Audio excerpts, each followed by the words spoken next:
সুপ্ৰভাত ছাত্ৰ ছাত্ৰীসকল আজি তোমালোকৰ সৈতে আলোচনা কৰিবলৈ লৈছো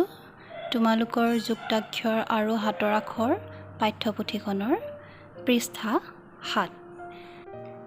ইয়াত দন্ত্য ত যোগ হৈ যুক্তাক্ষৰবোৰ কিদৰে গঠন হয় আৰু আমি সেই যুক্তাক্ষৰবোৰ ব্যৱহাৰ কৰি কেনেদৰে শব্দ গঠন কৰিব পাৰো তাকে আজি আমি শিকিম প্ৰথমতে যোগ হৈছে দন্ত্য হৰ লগত দন্ত্য ত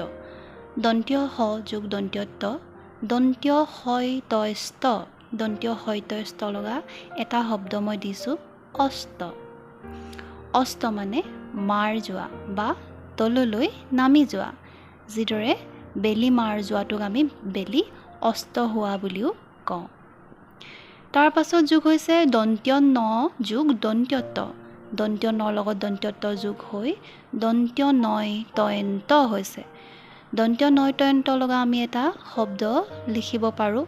অন্ত দন্ত্য নয় তয়ন্ত অন্ত মানে হৈছে শেষ অন্ত মানে শেষ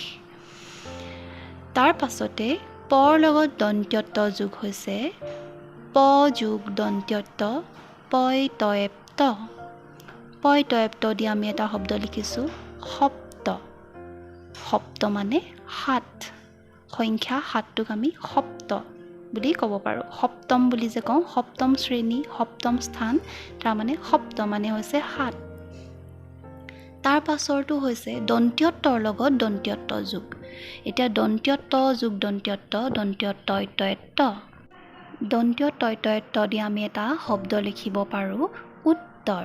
তোমালোকে যে প্ৰশ্নৰ উত্তৰ লিখা এয়া হৈছে উত্তৰ দন্ত্য তয় তয়ত্ত যোগ হৈ আছে তাত উত্তৰ তাৰ পাছতে কৰ লগত দন্ত্য ত যোগ হৈছে কৰ লগত দন্ত্য ত যোগ হৈ কয় তয়ক্ত আমি ইয়াক পঢ়িম কয়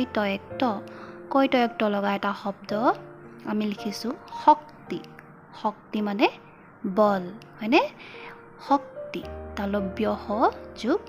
কয় তয়ক্তত হস্যইকাৰ শক্তি তাৰ পাছত দন্ত্য ন যোগ দন্ত্য ত যোগ হস্ৰ উ ইয়াত তিনিটা আখৰ যোগ হৈছে দন্ত্য ন দন্ত্য ত আৰু হস্ৰ উ দন্ত্য ন ত আৰু হস্ৰ উ দন্ত্য নয় তয়ন্তু বুলি পঢ়িম আমি ইয়াক আৰু দন্ত্য নয় তয়ন্তু লগা এটা শব্দ হৈছে কিন্তু হয়নে আমি ব্যৱহাৰ কৰোঁ নহয় কিন্তু শব্দটো কিন্তু তাত দন্ত্য ন ত আৰু উল হস্ৰৰ উ লগ লাগি আছে তাৰমানে হস্ৰ উ কাৰডাল নিদি আমি দন্ত্য নয় তয়ন্তুটো কেনেদৰে লিখো তোমালোকে চোৱা তাৰ পাছতে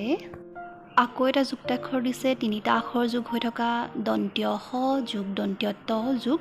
হস্ৰ উ ইয়াতো তিনিটা আখৰ যোগ হৈ আছে হয় তয়স্তু আমি বস্তু